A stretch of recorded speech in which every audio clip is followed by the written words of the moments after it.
Oh, we're dying to get Jordan on here. We are. As our alter ego Jordan, Katie Price is the country's most successful glamour model. She's lived her life in the pages of the daily papers. She even met her husband on a TV show. We all saw that, of course, didn't we? The newspapers claimed it was all set up and the relationship with Peter Andre was just a publicity stunt, but she's proved them wrong. After giving birth to her child, Junior, who we've seen earlier on, and he's gorgeous, image of his dad. Oh, he's gorgeous. Yep, that was earlier this year. She had the fairy tale wedding of her dreams. I ask our family and friends to witness I ask our family and friends to witness that I promise to spend the rest of my life with you. that I promise to spend the rest of my life with you. It now gives me great pleasure to declare that you are now husband and wife.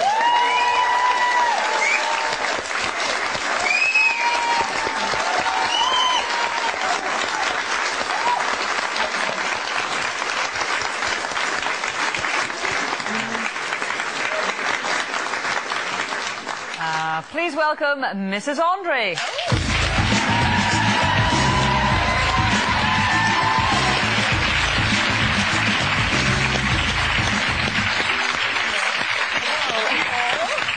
Mrs. Andre, that's the first time I've heard that. Isn't it? Yeah, it's really weird when you said that. It's like, Mrs. Andre. Does that sound nice? Yeah. Really I've got good. to say, you see, I was worried to death that I'm going to be in the shower. I'm going to look flat-chested today. Actually, yours actually look bigger than mine. Exactly, I'm quite proud Mine of aren't as big as myself. people make out. Yeah, let me see. Massive.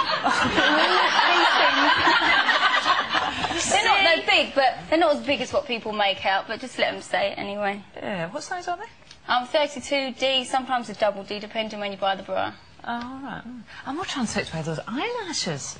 I've got a set of lashes on today because I couldn't be bothered to do all the eyeshadow and that. And it was quick just to stick the lashes on. I'm quite obsessed by that ring. Do you know, I'm hiding my hands, I haven't got my wedding ring on. I thought you all said, why haven't you got your wedding ring on? It's because it was too big and I've had it made smaller because I couldn't bend my finger. That's what I did with my engagement ring. Yeah. I've had it made smaller. Yeah, it used to be a big diamond. Yeah. I mean, you're a bit of an enigma, though, aren't you? People think that they know you because we've seen you on television so much and in magazines. And what a the nightmare rest I of am. it. Yeah. Well, but it's difficult to know what, you know, who the real person is, and you tend to get two camps, don't you? People who say, oh, she's shrewd, she's a sharp cookie, and other people who think you just made your money through getting your kit off. Nothing wrong with that either.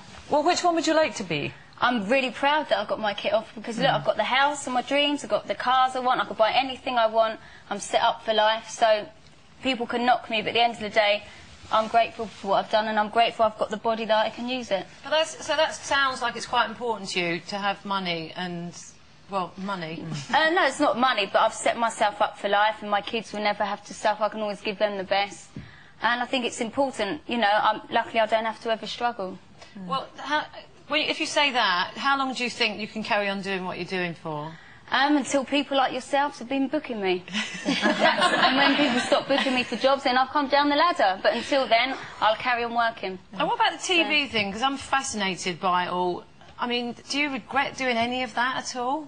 Because it's Not such at all. We're actually doing the third series now. We're already starting to film that. But it's such an invasion, isn't it? I mean, they must be around all the time, and you've just got married. I love it. It doesn't bother me. It's, you know, why not? I choose to do the job I do, so why not? Everyone thinks they know me, so just show them. There's going to be a time, though, isn't there, when you're going to wake up and just go, oh, just go away, the lot of you. Oh, I do say it to them when they turn up in the morning. I'm like, please keep the camera out my face, I'm in a bad mood, da-da-da. And they're like, OK. But the one thing that comes out of that that's so obvious is like, yeah, I'm going to ask the question and see what you say, because... You can ask me whatever you like. Who wears the trousers in your house? I think it's equal. No, it's No not. way. Jonathan Ross. We saw Jonathan Ross, because there were two guys on that, and I thought they're not going to pick on me, so... But you automatically put up your defence, didn't you? And you're like, you know, it's like you're having a go at P, and everyone's going, poor P! How can you be so horrible to him? Believe me, we both wear the trousers. I know how to push him, but if I push him too far, I know how far to push him. Why are you with him? What do you love about him? I love everything about him. He satisfies me, fits just everything. He makes me laugh. I love him. He's really good with Harvey. He's a family man. He's a good cook. Not that that matters if he's a good cook or not. It helps. I don't know, and we just so get on. And, you know, everyone said it was for publicity, but let them say it. I know that we're in love, and And is he good, like, you know? It's definitely not an acorn, put it that way. I can say that, can't I? Just trying to get to know you a bit better, what would you say is your best quality, and what would you say is your worst quality? Well, I'm a Gemini, and like I say, there's a Kate side and a Jordan side, and I think I use them both well. Now, what's your best quality and what's your worst quality? My best quality is making money and using my head to know how to do it. Right. I think I'm a good mum. I don't know, really. And your worst quality? No one's ever asked me that before. My worst quality?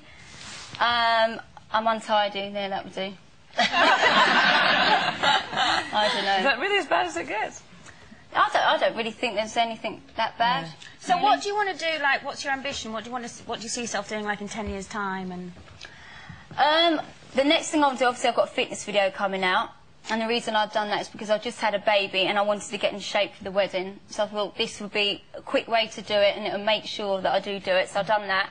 My second book's coming out in February. Yes, there is a lot to say in it before anyone says what's in that. And then I want to do a film to my books. And if it fails, it fails. At least I tried. And the next thing is the pop career. Do you ever care about what anyone says about you? I mean, you're very good at saying you don't care. Let them say what you like, because I live my life the way I want to, and I'm set up. But is there anything that stings or has stung? I mean, in the beginning, like yourself, you would know, like, you'd read stuff and you used to think, oh my God, why are they saying this? But then you just get used to it. And I think the worst headline that's ever been said about me is that I was a mother from hell, which anyone who knows me knows I'm not, you know. And the people who say, if they had a disabled child at home, I'd like to see how they deal with it, you know, because it is hard work. But other than that, I don't really care what anyone says. They're still writing about me, using up their pages, so stuff them. And I suspect... and you're very good at giving an outline, I have to say. No, it is. If anyone wants to say anything to me, that's absolutely fine, but I've always got to come back, unless you say something very sharp. Well, unfortunately, she's not going to get it because we've run out of time. Thank you very much. I'm sure they'll be writing about you for a long time to come. Katie Price.